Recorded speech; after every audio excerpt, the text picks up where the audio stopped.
Hey, welcome to the Plant Yourself podcast. I'm your host, Howard Jacobson. Before we get to today's show, a quick reminder that this podcast is free for everyone and supported by those who can afford it. So if you have found this podcast a useful companion during 2020 and you'd like to see it continue through 2021, I would invite you to go to plantyourself.com/gift if you are in a position where you have the means to support something that means something to you and hopefully you think is doing good in the world.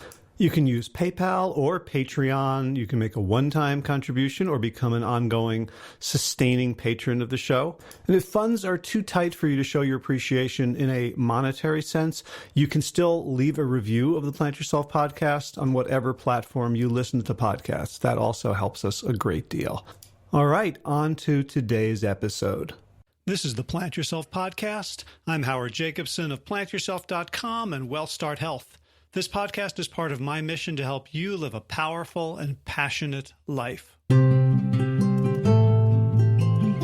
So today's show is short and sweet, and it's really fitting that this comes out Thanksgiving week because I am so grateful for the opportunity that I had to interview the person you're going to meet very shortly.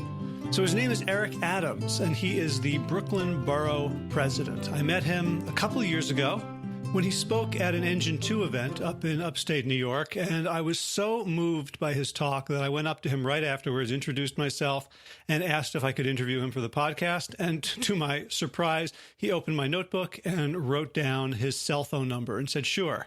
And I got to admit, I was so overwhelmed by this act of generosity that I never called him. I just kept staring at it every time I opened the notebook to that last page and I saw his name and cell phone number. And then, as luck would have it, my friend and podcast guest, Russ Lahamadou, introduced me to Eric Adams' assistant, Rachel, who is a huge plant-based advocate and mover and shaker. And it was through Rachel that we arranged this podcast interview. And even more exciting, we did it in person. So Josh Lajani and I were in New York City for a week, a few weeks ago, and we went to this beautiful old municipal building in Brooklyn, and we set up in this big ornate hall with a conference table and the paintings of the former borough presidents and mayors of Brooklyn before them on the walls. And Josh and I had a conversation with the Brooklyn Borough President, Eric Adams. And in fact, I was caught a little bit off guard because the borough president came in and immediately started asking us about ourselves. And it became a conversation even before I could press record. So you'll hear we start sort of in the middle right after the borough president asked Josh a little bit about his story. So I guess at this point, I should explain just very, very briefly why we're interviewing a politician, a political leader.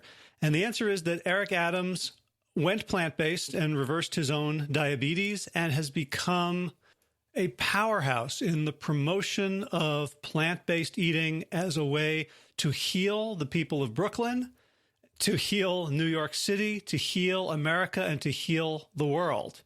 You'll hear his story, and you'll hear some of the initiatives that are going on in America's hippest city through the course of our conversation.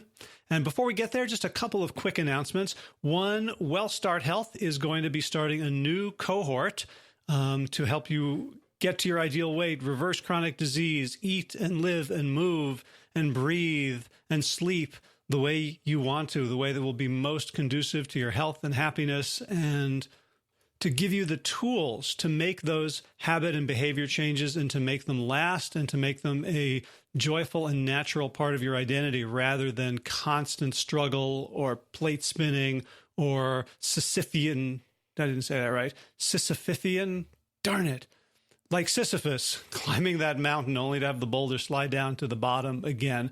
We help you erase that pattern and create a new one of ease and capability and inevitability, and it feels really good. You want to find out more, just go to wellstarthealth.com. You can apply right now, and we'll let you know when the next cohort begins. Second thing, I just want to remind you that this podcast takes no advertising and is entirely supported by two groups of people, listeners and me. And I'm really happy to announce that it's getting close to 50-50 in terms of the amount of energy and time and money that's going into each of those parts of the equation. So on Patreon, I'm now up to $720 a month.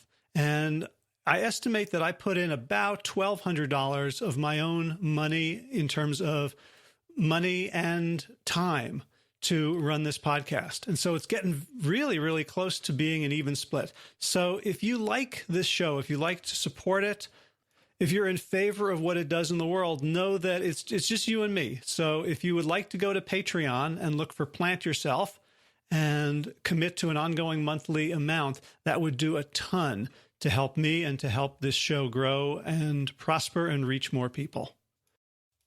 All right, let's do it. Here is Josh LaJaunie and me talking to Brooklyn Borough President Eric Adams. And as I said, Eric Adams begins the conversation by asking Josh about himself. And from there, we get into all kinds of goodness. Enjoy.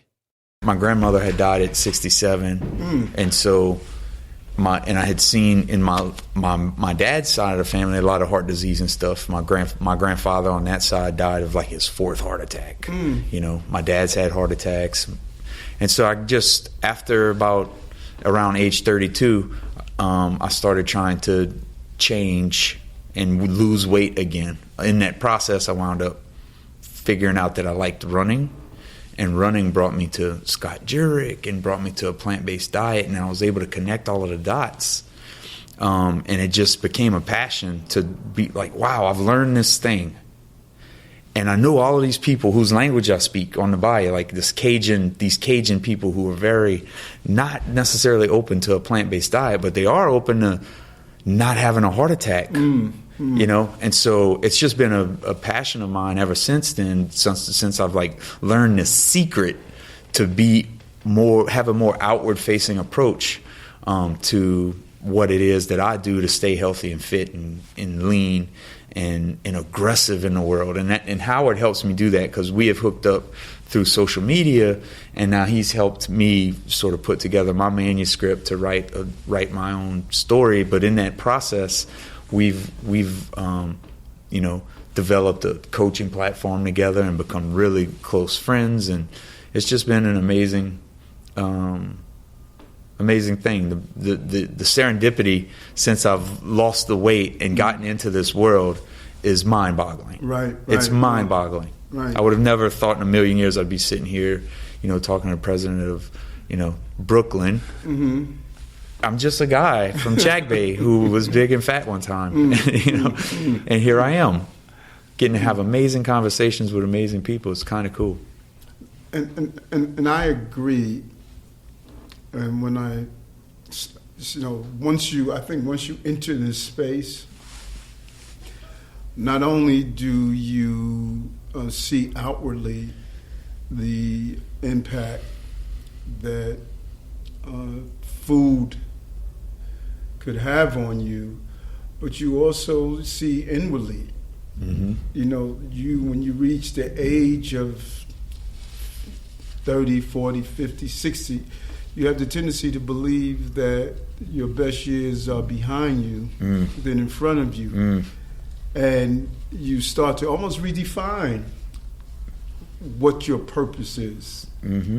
And so some may see it just as a diet or just a change of lifestyle, but it's really a transformation. Absolutely. All the way to the core of who I am. Right. There's been bits and pieces of every part of me that have changed. It's not just weight loss, yeah. I agree. I could not have said it better. Yeah, so I'm curious about your change. I don't know anyone who started out changing their diet thinking it was going to be to the core transformation. Like when you had diabetes or you were sick. Can you tell a little bit about the story and how you came to this lifestyle?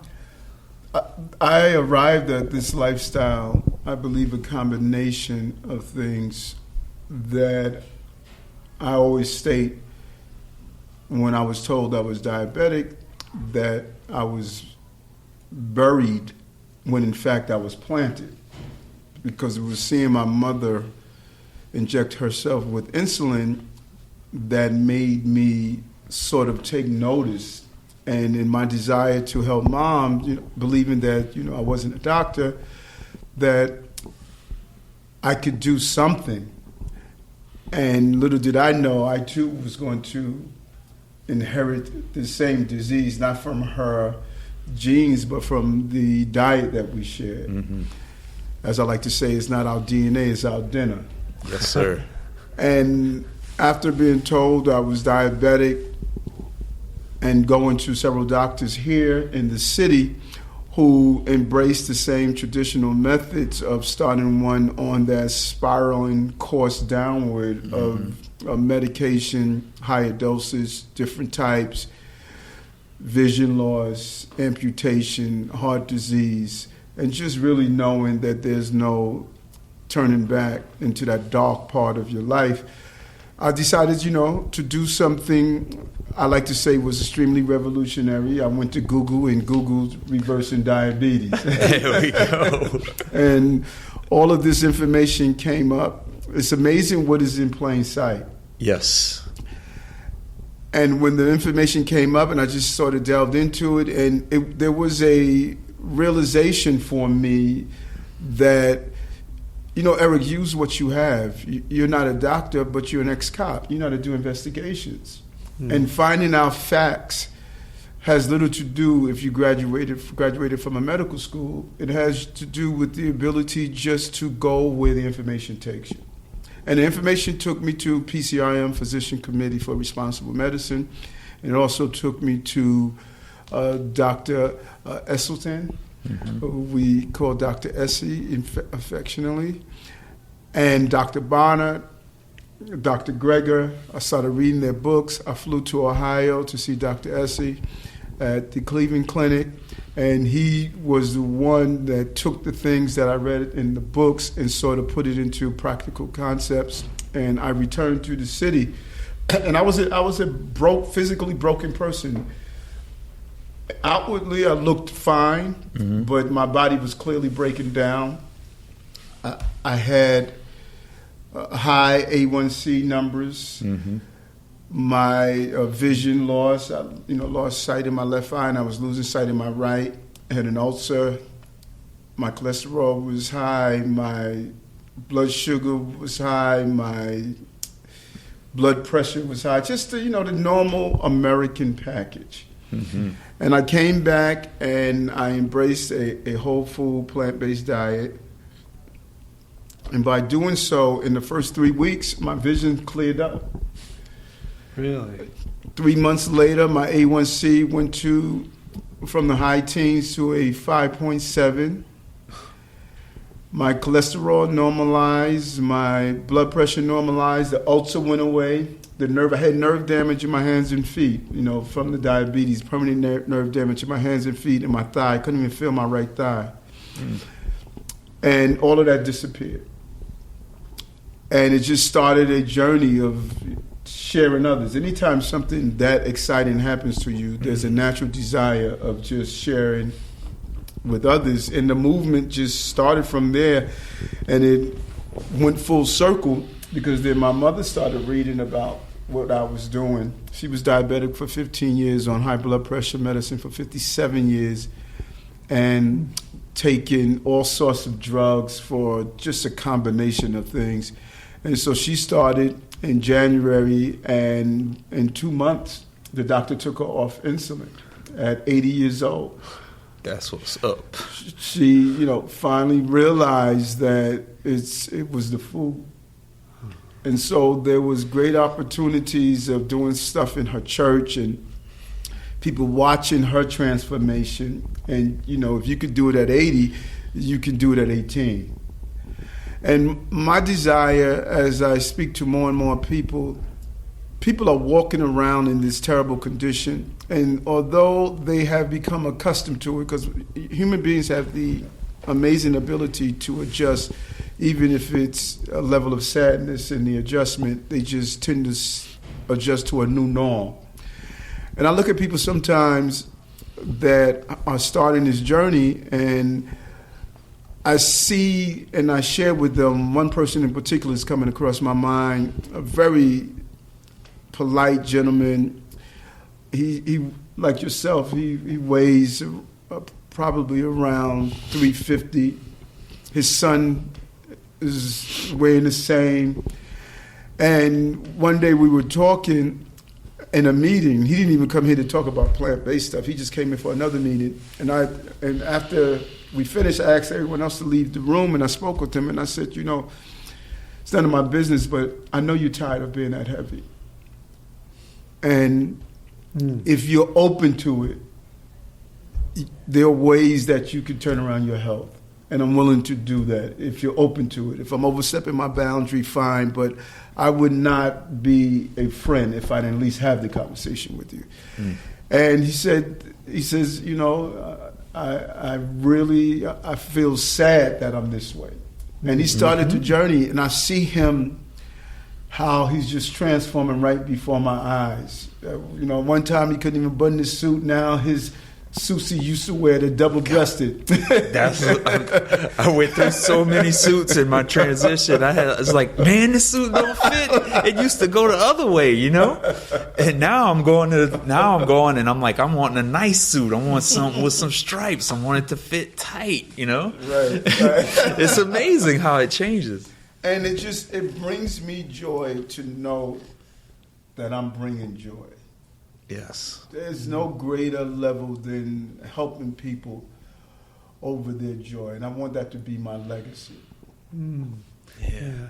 So I would love to ask you all sorts of questions about the transition itself, but we have you here, and you have this unique position, because I've spoken to a lot of people who are leaders by virtue of their circumstances or choices they've made, and you are a leader not just based on that, but in fact, right? In terms of the structure of the position you were elected to, and I'm really curious how you see using your leadership on this issue, and how this issue sort of nests with your mandate to take care of the welfare of the population of Brooklyn. That's a great question.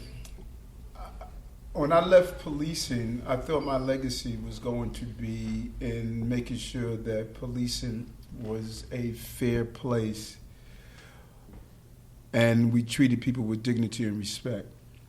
And at the completion of that career, after 22 years of being a police officer, I left feeling as though I made a mark, because a lot of the things that happened in the city around policing changed because of my advocacy in the organization that I started back then. But everything I've done in life is preparing me for this moment. Policing is not going to compare with what we're going to do around health on the globe. Not health in Brooklyn, but health on the globe. I believe we're going to change how man identifies sickness.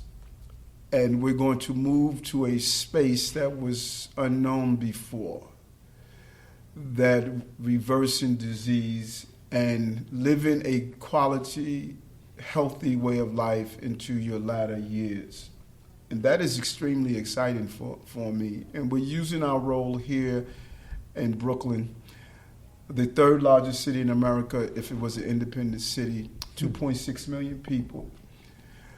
We tend to believe the way goes Brooklyn goes New York, the way goes New York goes America, and the way goes America goes the globe. So in Brooklyn, we're starting a global change, a shift of global proportion. We're that butterfly that flaps our wings in China and causes an earthquake in Mexico.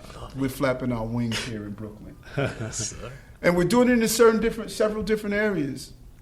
We're looking and we're examining, and we are relearning what we've learned. You have to unlearn what you've learned to really learn.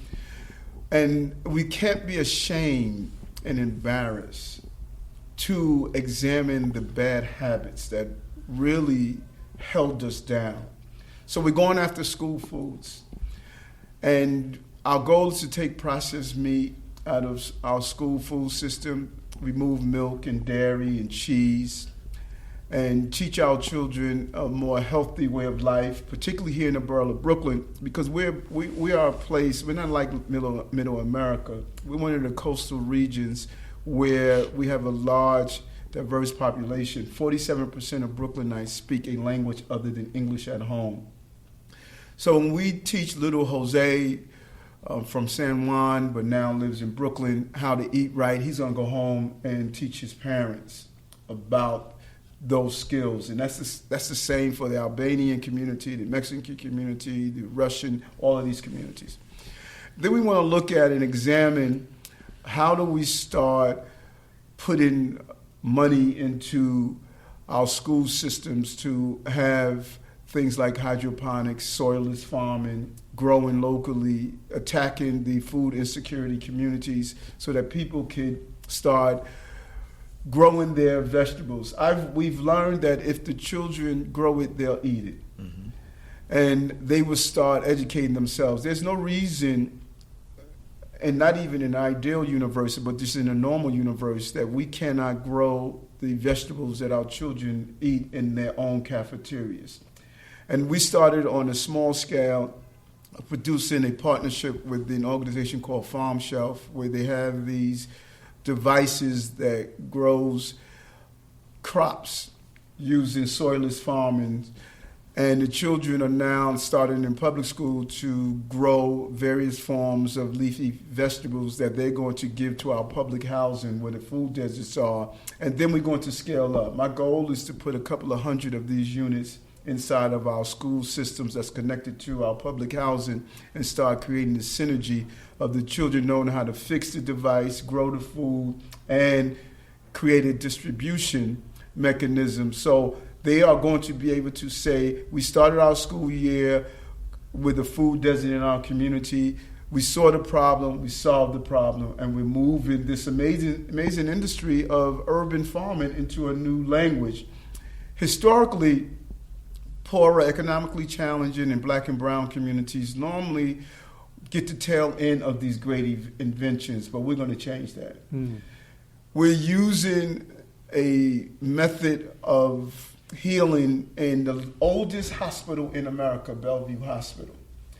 It took a lot of persuading, but we're finally at the crust of changing how we do medicine in the city, where we have the first of its kind plant-based clinic that is going to open in Bellevue Hospital. So someone comes in for a chronic illness, diabetes, heart disease, and some of the other diseases that we were told we had to live with, they're going to be able to go to this unit where there's a doctor, nutritionist, and other wraparound services that's going to tell them you don't have to just deal with medication. Now you can talk about how do you get off that medication. This is so exciting because it's a game changer. Once the evidence, which it will, shows that going to a whole food plant-based diet can reverse diseases, then it's going to be impossible for the other H&H, Health and Hospital Corporations in New York, to ignore it. They're all going to have to open a unit. And not only are they going to have to open a unit, they're going to all have to start changing what they're doing. So Ms. Jones goes in for colon cancer. She's not going to return to her room where steak is waiting for her. She's going to return to her room with something healthy to help her recover. This is amazing stuff that we're doing, and we're going to continue to do. So I'm really curious about sort of the politics of this. Like I'm imagining, like this really, it feels like a real centerpiece of your mission as borough president. And I'm wondering, like, if you were running on this platform, like, do you think the city is ready for it? You know, like if you said, like, this is what I want to do. I want to bring health. I want to bring plant-based nutrition. It's almost like a lucky accident that you were already in place when you had your epiphany and your transition. Like, can this happen from the ground up in other places, or what do you think? I believe timing is everything in life. And I truly believe in the butterfly effect. When you put it in the universe, it catches on. And I've talked about a lot of different topics throughout my role as the borough president, and even as a former state senator. Nothing has captured the audience more than this. As I look out into the various audiences that I talk about this on, there's something in their eyes that tells me people are ready to heal. There's not a person you would come in contact with if you were to tell them, just take a moment and close your eyes and think about who around you is going through a chronic disease. No one will walk away from you saying, I can't think of anyone. All of us are in one way or another in contact with someone who's going through the debilitating experience of a chronic disease. And what it does to you, how not only does it hijacks the life of the caregiver, but it hijacks the life of the individual, and it almost dehumanizes you as you go through the entire process. I think the movement is ready because people want to heal. They want to heal. They're tired of the pump that their children are using to deal with the asthma. They're tired of the chemo. They're tired of finding out their child must inject themselves with some form of medicine. The people are just ready. They're ready. And they are finally realizing through a very public conversation that I'm having that I think one of the most important places individuals can get to, and that is being able to say, we don't have to live this way.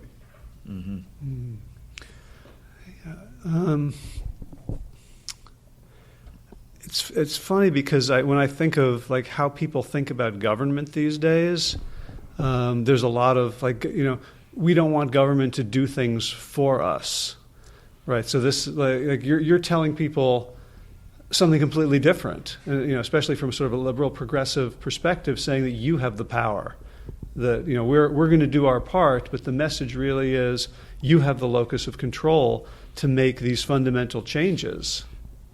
And I don't think that government should mandate. I recall Michael Bloomberg, the former mayor, and his attempt to take sugary drinks and decrease the size of the sugary drinks and the pushback that he received. And even some of the things he did around smoking and removing smoking. Both of those were noble causes. But part of getting buy-in is how it's done.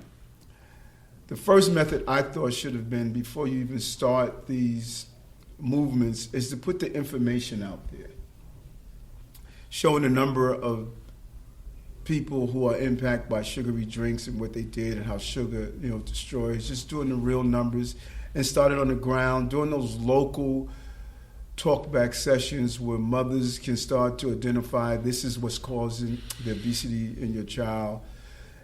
And the same with cigarette smoke, having people have a full understanding of cancer. They did some great graphics around the advertisement that people were able to have just real buy-in. So the approach must be education with information, and let it come on the ground level with parents, as we're doing with the Meatless Mondays program, the vegan food in schools, the vegetarian schools in our borough and throughout the city. So the goal is to really get the involvement of families. And so they can have real buy-in to see. Historically, there was never a real connection between what we eat every day and the ailments that we're dealing with. You go into a doctor's office and he'll say, okay, eat more vegetables. But what does that mean? And there was no real on-the-ground understanding of how the foods we are eating is causing the illnesses. And we're starting to see that. It's a different conversation.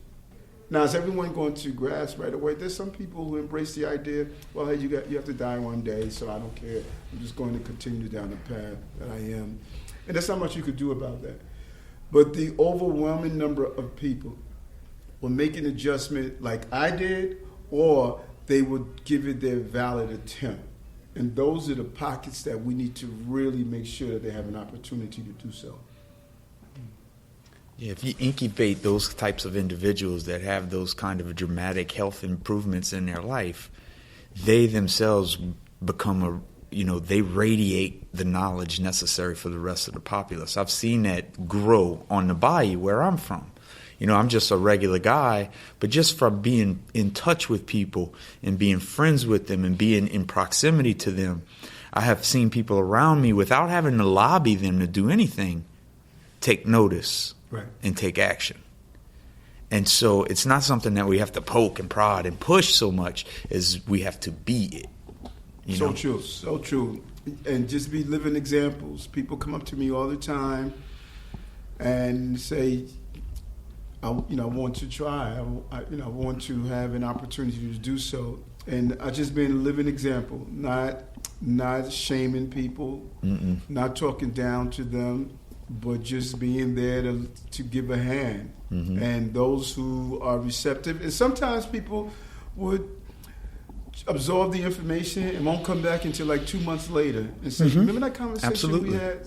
So just being there, meeting people where they are and taking them to where they ought to be. Yes.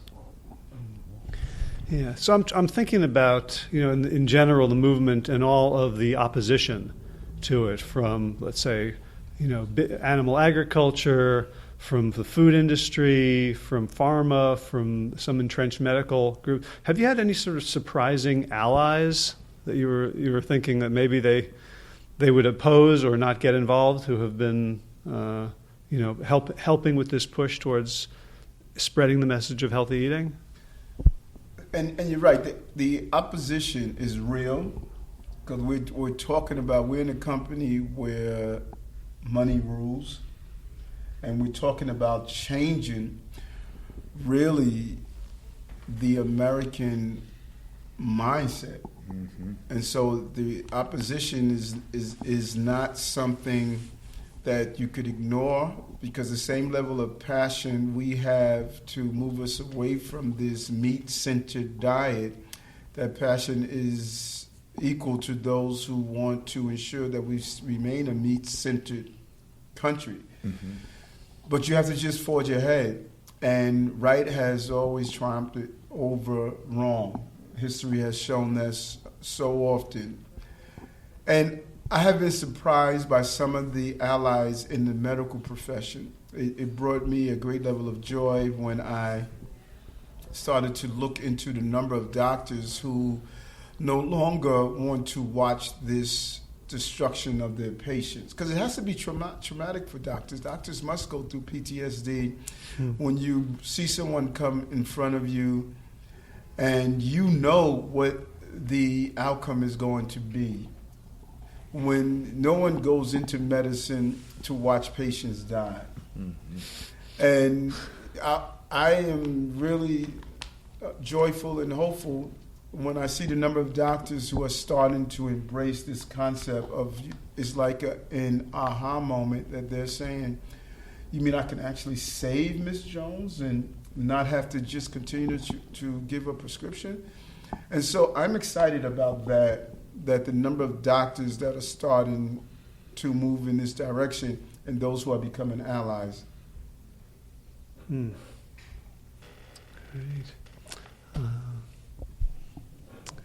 Do we have to wrap up? Okay. So what's on the agenda for the next few months in terms of spreading the word in the community? You've got this, we're in a beautiful room in a beautiful building in a beautiful borough. You have a bully pulpit and the ability to invite people to come and convene. What's on the agenda that we can look forward to?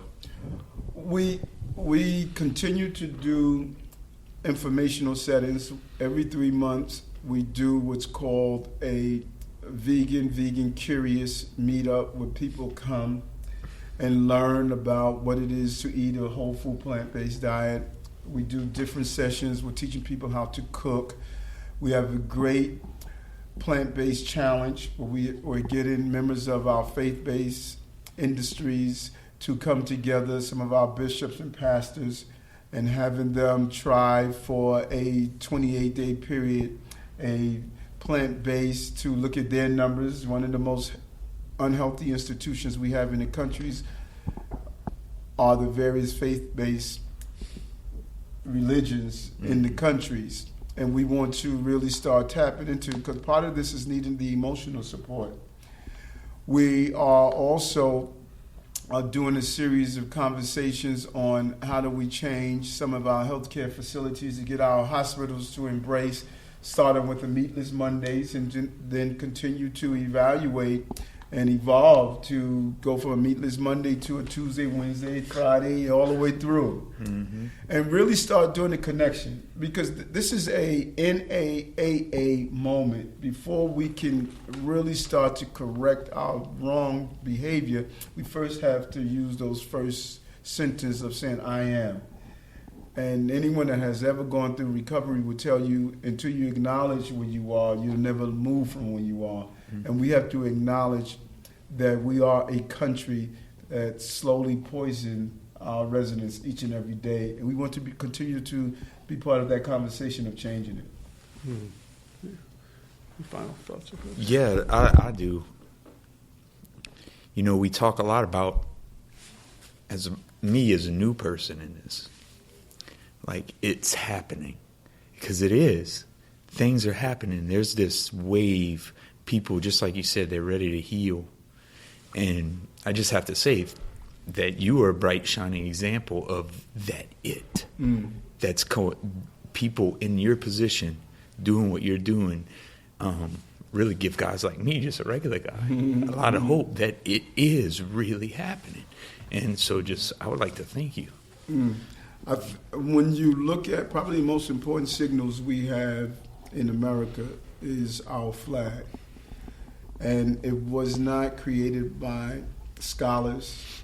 It was not created by those who are the Einstein type. It was just a woman named Betsy Ross that sat in her living room and put a bunch of stars and stripes together. And regular guys is what made us a regular country. And that is what's going to take us to this next level. So you're the Betsy Ross of today. It means a lot. Thank you. Yeah, Borough President Adams, thank you so much for everything you're doing for the movement, for the world, for the globe, and for taking the time today. I really appreciate it. Thank you, guys. Well, I hope you enjoyed this short episode of the Plant Yourself podcast. I hope you got a sense of the great spirit that animates Eric Adams. I wish you could have been there with us. The room was pretty big. There probably would have been enough room for a lot of us. I just want to reiterate my thanks to Rachel for making it happen, and to Russ Lahomadou for organizing the connection in the first place. And of course, to my buddy, my partner, my comrade in arms, Josh Lajani, for his contributions and his heart and soul on this journey. So if you think this is a worthwhile conversation for other people to listen to, one way to make that happen is to subscribe on Apple Podcasts or iTunes and leave a review there.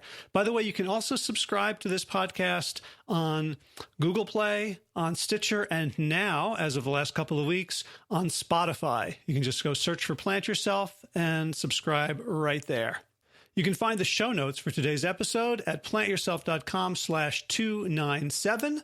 And if you're new to the show, you can catch up on 296 archived episodes over at plantyourself.com. So the good news out of the garden this week is that the mustard greens seem to be robustly frost resistant. We had a couple of nights that got into the low 30s, and the mustard greens bounced right back, and they are making wonderful additions to stir fries. Not so great in smoothies, unless you like that sort of thing. In running news, I'm kind of slow again. I actually truncated a 12-mile run over the weekend and turned it into 10 miles. Today I did a real slow run walk, so still working out some kinks, and hopeful that by the springtime I'll be ready to compete again in some marathon or half marathon. I was inspired a little bit today listening to an NPR story on the 1A radio show with Peter Sagal, comedian Peter Sagal, who's written a book called The Incomplete Book of Running. And he sort of reminded me in a very sort of funny way, a lot of the things that I absolutely love about the sport, the activity, the human movement. All right, thanks to Will Ridenauer for allowing me to use this beautiful song. Let's bring it up now. Hear the swelling melody of Sabali Dawn, the Dance of Peace. Check out willridenauer.com for more of his beautiful kora music. And of course, thanks to all of you Plant Yourself podcast patrons. Got a new one this week, and so listen carefully till the end. Kim Harrison, Lynn McClellan, Anthony Disson, Brittany Porter, Dominic Maury, Barbara Whitney, Tammy Black, Amy Good, Amanda Hadley, Mary Jane Wheeler, Ellen Kennelly, Melissa Cobb, Rachel Burns, Christine Nielsen, Tina Sharp, Tina Ahern, Jennifer Ganowski, David Bizek, The Mysterious, Michelle X, Elspeth Feldman, Victoria Dolmanova, Leah Stoller, Alan Christensen, Colleen Peck, Michelle Andrews, Josina, Julianne Roland, Stu Dolick, Sarah Durkis, Rhonda Storkis, Kelly Cameron, Wynn Pedersen, Leanne Peterson, Janet Selby, Claire Adams, Tom Franzek, Jeanette Bennon, Gila Sarah, David Donahue, Blair Cyber, Dorona Viazov, Gia and Carolyn Argentati, Jody Friester, Ruth Ann Funderburg, Misha Rosen, Michael Warbeck, The Equally Mysterious Tracy Z, Alicia Lemus, Rebecca Hughes, Val Lindemann, Rise with Cinnamon, Nick Harper, Stephanie Almas, Martha Bergner, Cole Ramsey, Susan Ahmad, Molly Levine, Inscrutable Harry R., Susan Laverty, The Panda Vegan, Craig Kovic, Adam Sharf, Karen Burry, Heather Morgan, Ashley Corcoran, Kelly Machia, Deanne Norton, Bonnie Lynch, Plan Happy Oregon, Sabina Kurtzels, Nigel Davies, Marion Blums, Teresa Copel, Ruth LaJulia, Watkins, Breed O'Connell, Brian Sheridan, Shannon Hirschman, Kate Rose, Linda Ayat, Julie Langholm, Hedegaard, Isa Tuzin, Wakani, Hainline, Aaron Greer, Alicia Davis, Aviva Lael, Heather O'Connor, Carolyn Jensen, Sherry Olarkowski of Plant Powered for Health, Karen Smith, Scott Morani, Karen Joe Crabtree, Tanya Lewis, Kirby Burton, Teresa Carell, Kevin McCauley, Elizabeth Rothschild, Kelly Baker, Miracle Ann, Jesse Cheryl Dwyer, Jenny Hazelton, Valerie Peltier, Peter W. Evans, Colleen Harrison, Justine Divitt, Joshua Sommermeyer, Dennis Bird, Darby Kelly, Lori Fanny, Linnea Lundquist, Valerie Hummel, Debbie Casilla, Emily Iconelli, Levy Wallach, Rosamund McAtee, Dan McCorney, Stephen Leenan, Patty DiMartino, Mike and Donna Kartz, Deanne Bishop, Billberry Elf, Gunter Schmidt, Marjorie Lewis, and Kelly Molden for your generous support of the podcast. That's it for this week. As always, be well, my friends.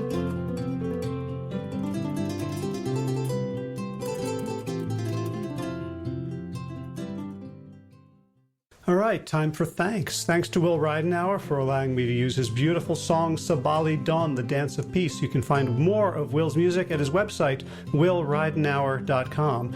And of course, thanks to all of you Plant Yourself podcast patrons. Kim Harrison, Lynn McClellan, Anthony Disson, Brittany Porter, Dominic Maurer, Barbara Whitney, Tammy Black, Amy Good, Amanda Hatherley, Mary Jane Wheeler, Ellen Kennelly, Mr. Cobb, Rachel Behrens, Christine Nielsen, Tina Sharp, Tina Ahern, Jennifer Kanofsky, David Bizek, The Mysterious, Michelle X, Elspeth Feldman, Leah Stoller, Alan Christensen, Colleen Peck, Michelle Landry, Josina, Sarah Durkis, Rhymes with Circus, Kelly Cameron, Wayne Pedersen, Janet Selby.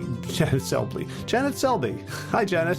Claire Adams, Tom Franzek, Jeanette Benham, Gila Sarah, David Donahue, Blair Cyber, Dorona Vizov, Gio and Carolyn Argentati, Jody Friesen, Ruth Ann Funderburg, Misha Rosen, Michael Warbeck, The Equally Mysterious Tracy Z, Aviva Lael, Alicia Lemus, Rebecca Hughes, Val Linneman, Rhymes with Cinnamon, Nick Harper, Martha Bergner, Susan Ahmad, Molly Levine, The Inscrutable Harry R., Susan Laverty, The Panda Vegan, Craig Kovic, Adam Sharf, Karen Burry, Heather Morgan, Kelly Machia, Deanne Norton, Bonnie Lynch at Plant Happy Oregon, Sabina Kurtzels, Nigel Davies, Marion Blum, Teresa Coble, Julian Watkins, Breed O'Connell, Shannon Hirschman, Linda Ayat, Holm Hedegaard, Isa Tuzin-Wa, Connie Hainline, Aaron Greer, Alicia Davis, Heather O'Connor, Carolyn Jensen, Sherry Olarkowski of Plant Powered for Health, Karen Smith, Scott Morani, Karen Joe Crabtree, Tanya Lewis, Kirby Burton, Teresa Carell, Kevin McCauley, Elizabeth Rothschild, Ann Jesse, Cheryl Dwyer, Jenny Hazelton, Valerie Peltier, Peter W. Evans, Colleen Harrison, Justin Divitt, Joshua Sommermeyer, Dennis Bird, Darby Kelly, Lori Fanny, Linnea Lundquist, Valerie Hummel, Emily Iconelli, Levy Wallach, Rosamund McAtee, Dan McCorney, Stephen Leenan, Patty DiMartino, Mike and Donna Kartz, Deanne Bishop, Bill Brielf, Gunter Schmidt, Marjorie Lewis, Kelly Molden, Trish Adams, Ian Kramer, Nancy Sheldon, Lindsay Bayshore, Gunmarie Hagen, Tracy Gullich, Laura Heaton, Meg from Mama Says, Rochelle Kennedy, Diana Goldman, Stacey Stokes, Ben Savage, Michael Kay, Holly Butler, David Hughes, Connie Rogers, Claire England, Sally Robertson, Paran Ganshi, Amy Daly, Brian Tourville, Mark Jeffrey Johnson, Josie Dempsey, Karen Schmidt, Pamela Hayden, Emily Perryman, Olga Sidorowska, Allison Corbett, Richard Stone, Lauren Vaught of Edible Musings, Aaron Hasty, Sean Owen, Sagar Nayak, Erica Piedra, Danielle Roberts, Michael Lushton, and Sarah Johnson for your generous support of the podcast. That's it for now. As always, be well, my friends.